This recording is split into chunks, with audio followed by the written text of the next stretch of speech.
नमस्कार दोस्तों, आज हम बात करेंगे लीगल नोटिस के बारे में। लीगल नोटिस क्या होता है, लीगल नोटिस के प्रकार, लीगल नोटिस कब और क्यों भेजा जाता है, लीगल नोटिस भेजने के फायदे, लीगल नोटिस भेजने के नियम और शर्तें, लीगल नोटिस में क्या क्या जानकारी शामिल होती है, लीगल नोटिस आने पर क्या करें, जवाब कैसे दें। तो शुरू करते हैं। लीगल नोटिस क्या होता है। एक कानूनी नोटिस एक ऐसा दस्तावेज होता है जो किसी व्यक्ति या संगठन द्वारा किसी अन्य पार्टी को कानूनी कार्यवाही या दावे के बारे में सूचित करने हुए भेजा जाता है। यह एक लिखित संचार है जिसका उद्देश्य प्राप्तकर्ता को उनके कानूनी दायित्वों के बारे में सूचित कराना या कानून के अनुपालन की मांग करना है। लीगल नोटिस अक्सर ऐसे व्यक्तियों या व्यवसायों को भेजे जाते हैं जो अनुबंध का उल्लंघन करते हैं, गलत आचरण में लिप्त होते हैं या किसी के अधिकारों का उल्लंघन करते हैं। कानूनी नोटिस का उद्देश्य कानूनी कार्यवाही की सूचना देना और मामले को अदालत में ले जाने से पहले प्राप्तकर्ता को जवाब देने का अवसर देना है। कानूनी यानी लीगल नोटिस के प्रकार। विभिन्न प्रकार के कानूनी नोटिस हैं जो कानूनी मुद्दों की प्रकृति के आधार पर जारी किए जा सकते हैं। यहाँ कुछ सबसे सामान्य प्रकार के कानूनी नोटिस दिए गए हैं। Demand notice.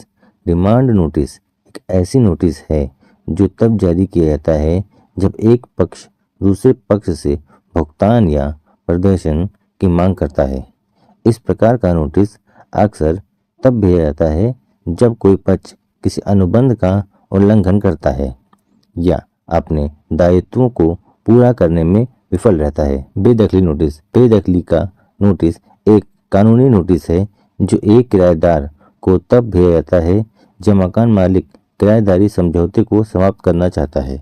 किराएदार को बाहर जाने से पहले कुछ दिनों पहले नोटिस दिया जाना चाहिए। Copyright notice. कॉपीराइट नोटिस एक कानूनी नोटिस है जिसका उपयोग दूसरे को यह सूचित करने के लिए किया जाता है कि कोई विशेष कार्य कॉपीराइट कानून द्वारा संरक्षित है। यह नोटिस अक्सर वेबसाइटों, पुस्तकों और कॉपीराइट के अधीन अन्य सामग्रियों पर उपयोग किया जाता है। मानहानि नोटिस। मानहानि नोटिस एक कानूनी नोटिस है जो किसी व्यक्ति या संगठन को भेजा जाता है जिसने किसी अन्य व्यक्ति या व्यवसाय के बारे में झूठे और हानिकारक बयान दिए हैं। नोटिस में मांग की गई है कि मानहानिकारक बयानों को वापस दिया जाए और माफी मांगी जाए। मुकदमा करने के इरादे का नोटिस। मुकदमा करने के इरादे का नोटिस एक कानूनी नोटिस है जो किसी व्यक्ति या संगठन को आसन्न कानूनी कार्यवाही की सूचना देते हुए भेजा जाता है। इस प्रकार का नोटिस अक्सर तब भेजा जाता है जब पक्ष अदालत के बाहर मामले को सुलझाने का प्रयास कर रहे होते हैं। लीगल नोटिस कब और क्यों भेजा जाता है। लीगल नोटिस किसी व्यक्ति या संगठन के खिलाफ कानूनी कार्रवाई के लिए भेजा जाता है। लीगल नोटिस भेजे जाने के कारण विभिन्न हो सकते हैं, जैसे अनुबंध या समझौते का उल्लंघन, किसी व्यक्ति या संगठन द्वारा अवैध या अनुचित काम के लिए, नुकसान या हानि के लिए, बाध्यता के तहत अनुरोध को अनदेखा करने के लिए, किसी नियम या विधि के उल्लंघन के लिए, उचित भुगतान नहीं करने के लिए लीगल नोटिस भेजा जाता है ताकि किसी भी व्यक्ति या संगठन को अवैध कार्य करने से रोका जा सके या उनके द्वारा किए जा रहे वाले कार्य के बारे में जानकारी दी जा सके। कानूनी नोटिस भेजे जाने के फायदे। लीगल नोटिस भेजने के कुछ महत्वपूर्ण फायदे निम्नलिखित हैं। न्याय के द्वारा समस्याओं का समाधान। लीगल नोटिस भेजने से पहले व्यक्ति दूसरे व्यक्ति से संबंधित समस्याओं को सुलझाने की कोशिश करता है। अगर यह समाधान नहीं हो पाता है तो लीगल नोटिस भेजना अच्छा विकल्प होता है। लीगल नोटिस भेजने से अक्सर विवाद का समाधान मुलाकातों से हो जाता है और न्यायालय के अधिकारियों के द्वारा ये समस्याएं हल की जा सकती हैं। निजी समस्याओं को सुलझाना। यदि दो व्यक्ति के बीच किसी बात को लेकर विवाद है तो उनके बीच अनिश्चितता और जंगली मानसिकता को उत्पन्न करती है, तो लीगल नोटिस भेजना उन्हें अपनी समस्या के समाधान के लिए एक स्पष्ट मार्गदर्शक का दौरा प्रदान करता है। संपत्ति को सुरक्षित रखना। लीगल नोटिस भेजना संपत्ति को सुरक्षित रखने का एक महत्वपूर्ण तरीका होता है। अगर कोई व्यक्ति आपकी संपत्ति का अधिकार उल्लंघन करता है तो आप उसे लीगल नोटिस भेज सकते हैं। लीगल नोटिस भेजने के नियम और शर्तें। कानूनी नोटिस को वैध माने जाने के लिए उसे कुछ कानूनी आवश्यकताओं को पूरा करना होगा। अधिकार क्षेत्र के आधार पर आवश्यकताएं भिन्न हो सकती हैं, लेकिन कुछ सामान्य आवश्यकताएं इस प्रकार हैं। नोटिस लिखित में होनी चाहिए, यह सुनिश्चित करने के लिए कि संचार का रिकॉर्ड रहे। कानूनी नोटिस लिखित रूप से होनी चाहिए।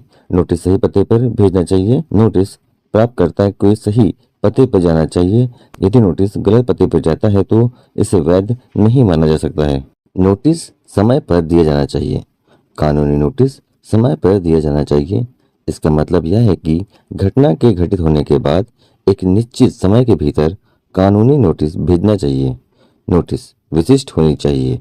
नोटिस में कानूनी मुद्दे और मांग की जा रही कार्यवाही को निर्दिष्ट करना चाहिए। नोटिस पर हस्ताक्षर होना चाहिए। नोटिस जारी करने वाली पार्टी द्वारा नोटिस पर हस्ताक्षर किया जाना चाहिए। नोटिस को एक मान्यता प्राप्त विधि द्वारा वितरित किया जाना चाहिए। कानूनी नोटिस को एक मान्यता प्राप्त विधि जैसे कि पंजीकृत मेल, कुरियर सेवा या हाथ से वितरण द्वारा वितरित किया जाना चाहिए। लीगल नोटिस में क्या क्या जरूरी शामिल होता है? एक लीगल नोटिस में आमतौर पर निम्नलिखित जानकारी शामिल होती है। नोटिस का नाम, संबंधित कानूनी धारा या नियम, आरोप किए गए अपराध या अन्य आपत्तिजनक गतिविधियां, आरोप किए गए व्यक्ति या संगठन का नाम और पता, समय सीमा जिसके अंतर्गत कानूनी कार्यवाही की जानी चाहिए, जवाब में लेने की आवश्यकता होने पर नोटिस के जवाब देने की तारीख और समय। लीगल नोटिस आने पर क्या करें? जवाब कैसे दें? जब आपको एक लीगल नोटिस मिलता है तो इसका मतलब है कि आप पर किसी व्यक्ति या संस्था द्वारा कानूनी कार्यवाही करने की निर्धारित योजना है। नोटिस में आपको उस व्यक्ति या संस्था द्वारा आपके खिलाफ उठाए गए मुद्दों की जानकारी दी जाएगी और आपसे इससे संबंधित कुछ कदम उठाने के लिए कहा जाएगा। जब आप एक लीगल नोटिस प्राप्त करते हैं तो आप निम्नलिखित कदम उठा सकते हैं। ध्यान से पढ़ें। नोटिस को ध्यान से पढ़ें और आपके खिलाफ उठाए गए मुद्दों को समझें। नोटिस के अनुसार ही आपको जवाब देने की आवश्यकता होती है। कानूनी नोटिस की अनदेखी करने का क्या परिणाम हो सकता है?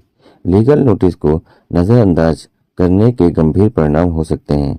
यदि प्राप्तकर्ता नोटिस का जवाब देने या नोटिस में की गई मांगों का पालन करने में विफल रहता है तो मामले को अदालत में भेजा जा सकता है। इसके परिणाम स्वरूप प्राप्तकर्ता के खिलाफ कानूनी कार्रवाई की जा सकती है, जिसके परिणाम स्वरूप वित्तीय दंड या अन्य कानूनी प्रतिबंध लगा सकते हैं। कानूनी सूचनाओं को गंभीरता से लेना और कानूनी सलाह लेना महत्वपूर्ण है।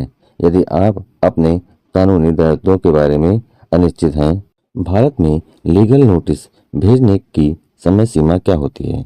भारत में लीगल नोटिस भेजने की समय सीमा विभिन्न कानूनी प्रक्रियाओं और न्यायालयों के अनुसार भिन्न हो सकती है। कुछ महत्वपूर्ण समय सीमाएं निम्नलिखित हैं। संशोधन अधिनियम 2002 के अनुसार धारा 138 के तहत चेक के लिए नोटिस भेजने की समय सीमा 30 दिन की होती है।